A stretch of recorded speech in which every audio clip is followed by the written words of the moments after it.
बिस्मिल्लाहिर्रहमानिर्रहीम। अगला टॉपिक है हमारा ग्लेशियर्स का। इसकी फ़र्स्ट लाइन जो है वो मैंने अंडरलाइन की है ऑब्जेक्टिव के लिए। ग्लेशियर किसे कहते हैं, ग्लेशियर बनता कैसे है। ज़्यादा बुलंद इलाकों में जिस्म का दर्जा हरारत कम होता है और मुसलसल बर्फ़बारी हो रही होती है तो बर्फ़ चोटियों पर जम जाने की वजह से वो आहिस्ता आहिस्ता ग्लेशियर की शक्ल इख्तियार कर लेती है। पाकिस्तान में ग्लेशियर्स कहाँ मौजूद हैं? शुमाल और शुमाल मशरक़ी इलाकों में हिमालय, कोह कराक्रम और कोह हिंदुकुश के जितने भी ये माउंटेन रेंजेस हैं यहाँ पर हमारे पास ग्लेशियर्स मौजूद हैं। पाकिस्तान के अहम और मशहूर ग्लेशियर्स कौन से हैं? सियाचिन है, बोलतोरा है, ब्याफो, बतौरा, हस्पर, रेमो, ये सारे के सारे जो हैं हमारे मशहूर ग्लेशियर्स हैं। अब अगर हम यहाँ पर आ जाएं, इससे पहले वाली बुक में हमारे पास सिर्फ ग्लेशियर्स के नाम दिए गए थे। यहाँ पर इन ग्लेशियर्स के बारे में थोड़ी बहुत जो है वो डिटेल भी दी गई है। जैसे पहला है सियाचिन ग्लेशियर, ये बल्ती ज़बान का लफ्ज़ है, बल्तिस्तान की ज़बान का लफ्ज़ है, जिसके मायने जंगली गुलाब के हैं।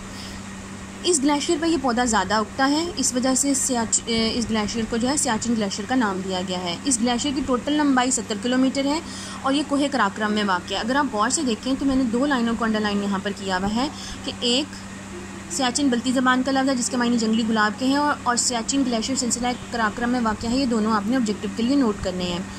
इसके बाद हमारे पास बोलतोरो है। बोलतोरो बल्तिस्तान में वाक़ है। इसकी टोटल लंबाई जो है वो 62 किलोमीटर मौजूद है। यहाँ पर ब्राल्दो का दरिया जो है वो बहता है, जो कि बाद में जाकर दरियाए सिंध में गिरता है। यहाँ की 3 लाइनों को मैंने ऑब्जेक्टिव के लिए अंडरलाइन किया है। एक, बोलतोरो ग्लेशियर बल्तिस्तान में वाक़ है, यानी कि कहाँ वाक़ है? बल्तिस्तान में। लंबाई कितनी है? 62 किलोमीटर है। और यहाँ पर कौन सा दरिया है? ब्राल्दो का दरिया मौजूद है। इसके बाद अगर आप देखें तो बतौरा ग्लेशियर है, इसकी लंबाई और ये कहाँ वाक़ है, ये दोनों चीज़ें जो हैं आपने ऑब्जेक्टिव के लिए अंडरलाइन करनी है। 54 किलोमीटर लंबा है, वादी गोजल यानी कि गिलगित बल्तिस्तान में मौजूद है। इसके बाद है ब्याफो ग्लेशियर, इसकी लंबाई 63 किलोमीटर है, हस्पर ग्लेशियर से मिलता है जाके, जो कि वादी हुंजा में है। कहाँ मौजूद है? वादी हुंजा में। इसकी लंबाई कितनी है? 63 किलोमीटर। ये दोनों चीज़ें जो हैं आपने अंडरलाइन करनी है। सेम जो है लास्ट वाला जो पॉइंट है हस्पर ग्लेशियर बल्तिस्तान में मौजूद है। इसकी कुल लंबाई जो है 49 किलोमीटर है। ये दोनों चीज़ें भी आपने जो है वो ऑब्जेक्टिव के लिए नोट डाउन करनी है। अब ग्लेशियर्स की पाकिस्तान में अहमियत क्या है? कराक्रम जो है ये पहाड़ी सिलसिला दुनिया के सबसे ज़्यादा ग्लेशियर वाले इलाकों में से एक है। पाकिस्तान में ज़्यादातर जो ग्लेशियर्स का जो ये पानी है, ताज़ा पानी जो है चश्मों और नालों की सूरत में दरियाओं में गिरता है। दरियाओं के अंदर जो पानी का फ़्लो है मोस्टली जो है वो ग्लेशियर्स के पानी बर्फ़ पिघलने की वजह से जो पानी आता है उससे होता है, जिसकी वजह से ये दरिया जो है हमारे सारा साल बह रहे होते हैं और आपाशी में और दूसरी चीज़ों में जो है इनका पानी जो है इस्तेमाल होता है।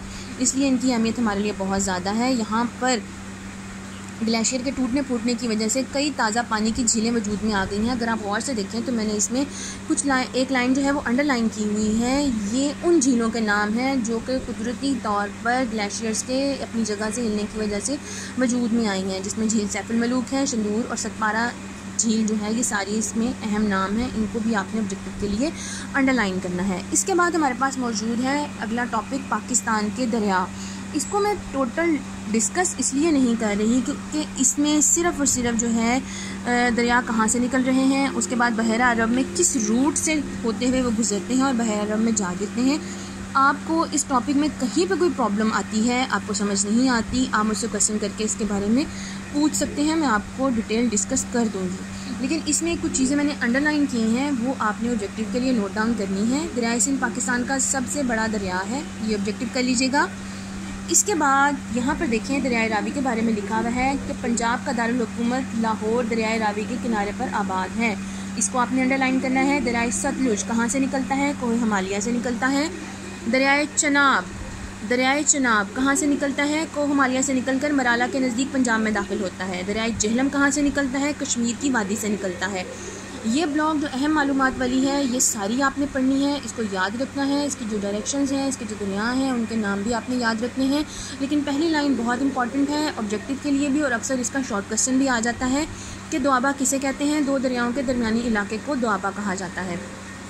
यहाँ तक जो है आपने इसको याद करना है, लिखना है। जो ऑब्जेक्टिव्स बनाने के लिए दिए गए हैं वो तमाम ऑब्जेक्टिव आपने कॉपी में बनाने हैं। मैं दोबारा रिपीट कर रही हूँ कि जो ब्लॉग में आपको इन्फॉर्मेशन दी गई है उसके भी क्वेश्चंस बनाकर आपने अपनी कॉपीज़ पे लिखने हैं। जो आपको शॉर्ट क्वेश्चंस दे दिए गए हैं वो आपने लाजमी लिखने हैं और जो ऑब्जेक्टिव बनाने के लिए दिए हैं उनको भी आपने लाजमी बनाना है।